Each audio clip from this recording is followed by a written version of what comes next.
25 বছরের এক টকবগে তরুণ, প্রাণচঞ্চল একটি মুখ। সিরাজগঞ্জের বেলকুচি উপজেলার ধুকুরিয়াবেড়া ইউনিয়নের সরাতৈল গ্রামের সন্তান।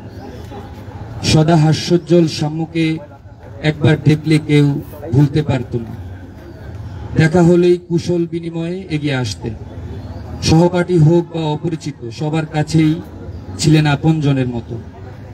18-19 সেশনে তিনি ভর্তি হন ঢাকা বিশ্ববিদ্যালয়ের শিক্ষা ও গবেষণা ইনস্টিটিউটে। তবে বিশ্ববিদ্যালয়ে পা রাখার বহু আগেই শাম্য নিজের পথ ঠিক করে নিয়েছিলেন।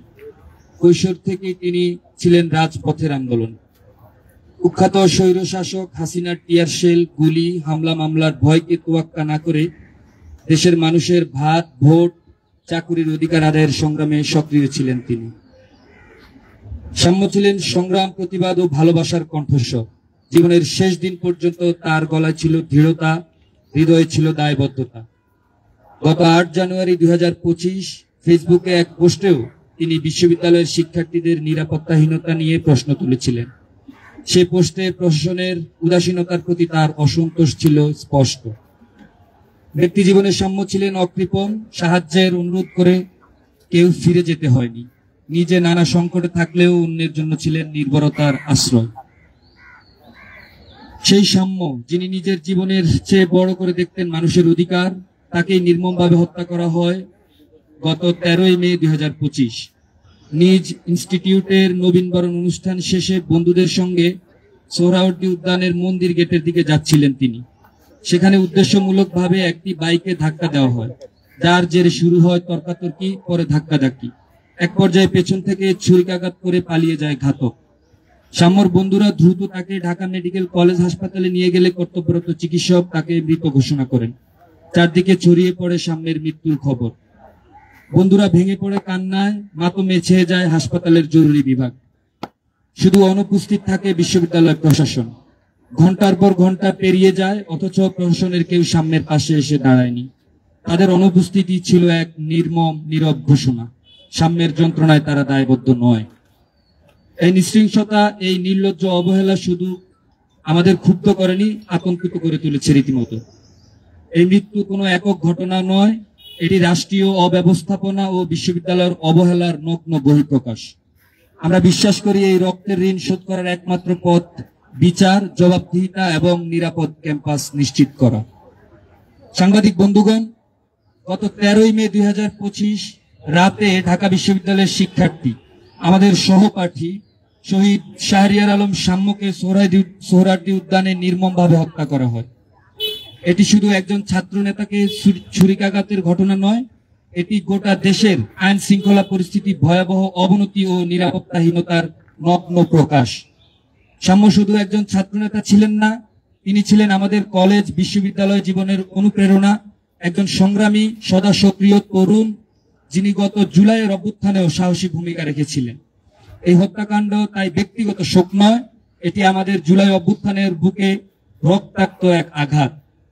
গোটা ছাত্র সমাজ ও সচেতন নাগরিক সমাজ আজ শোকাহত, ক্ষুব্ধ এবং ক্ষোভে ফুঁসছে। আমরা শুধু ন্যায় বিচার চাই না, আমরা চাই এই হত্যার পেছনের কাঠামোগত ব্যর্থতা ও প্রশাসনিক গাফিলতির স্থায়ী সংস্কার। শহীদ শাম্য হত্যাকাণ্ডের বিচারিক অসঙ্গতি ও প্রশাসনিক ব্যর্থতা। হত্যাকাণ্ডের পর আমরা ঢাকা বিশ্ববিদ্যালয়ের প্রশাসন ও আইন শৃঙ্খলা বাহিনীর কাছ থেকে যে দায়িত্ব জ্ঞানহীনতা, গাফিলতি ও বিচার বিমুখতা প্রত্যক্ষ করেছি, তা আমাদের শুধু গভীরভাবে ক্ষুব্ধই করেনি, এটি রাষ্ট্র ও প্রশাসনের নিষ্ঠুর অমানবিক মুখও উন্মোচিত করেছিল।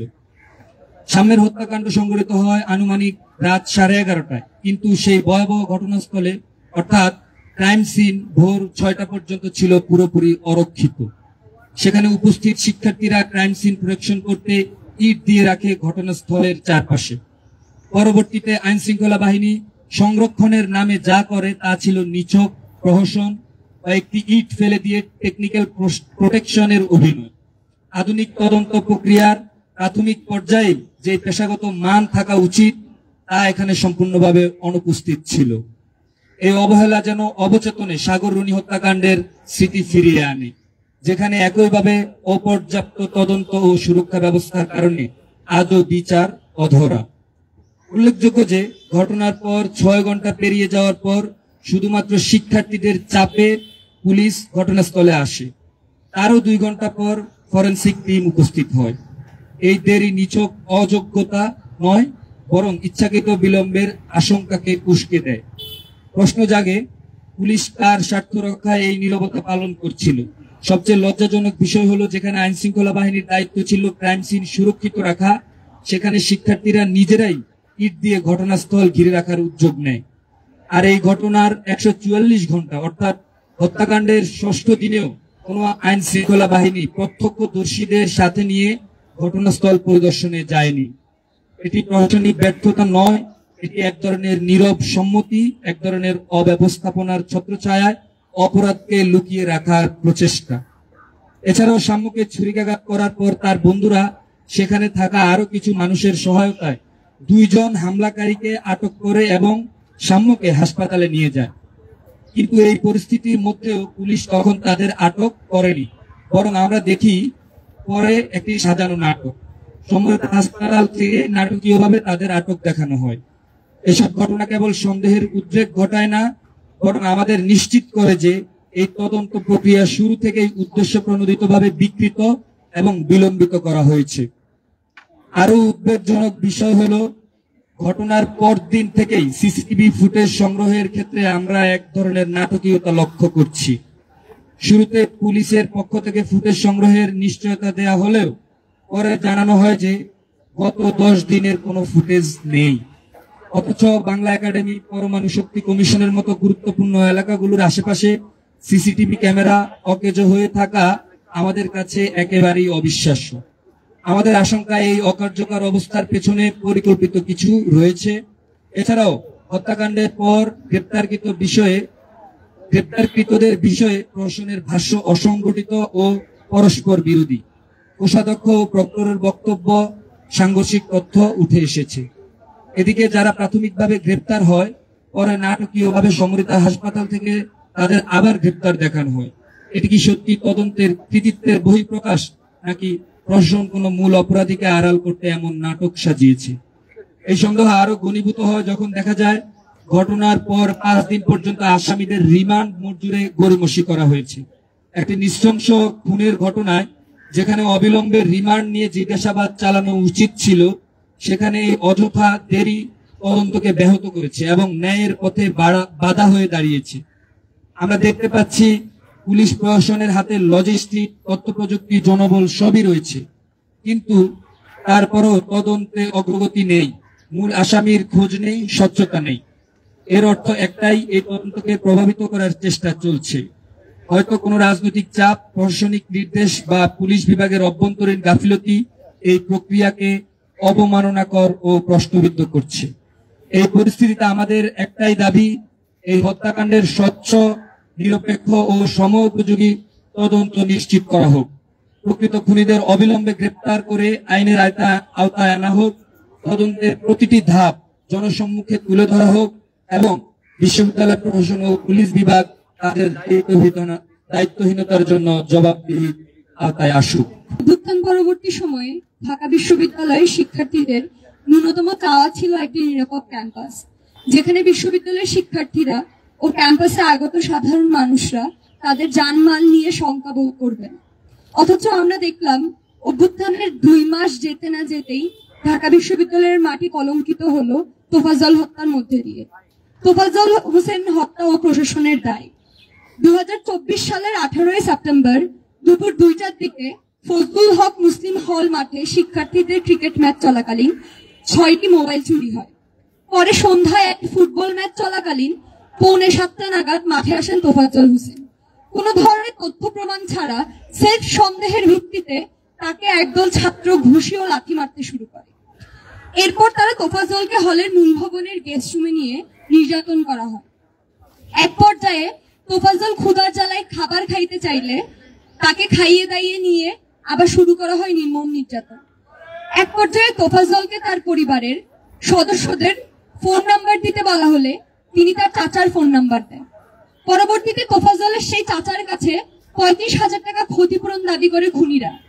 তিনি টাকা দিতে অস্বীকার করলে ক্রিকেট স্ট্যাম্প ও বাঁশের লাঠি দিয়ে তোফাজ্জলকে ততক্ষণ পর্যন্ত পেটানো হয় যতক্ষণ পর্যন্ত না এই মানসিক ভারসাম্যহীন নিরাপরাধ মানুষটির বাঁচার সকল সম্ভাবনা শেষ হয়ে যায়।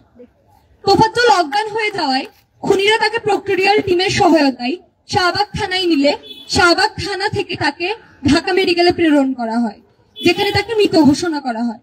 প্রসঙ্গত উল্লেখ্য যে তোফাজ্জলকে গণপিটুনি দেওয়ার এই মহোৎসব মোটেই গোপনে হয়নি।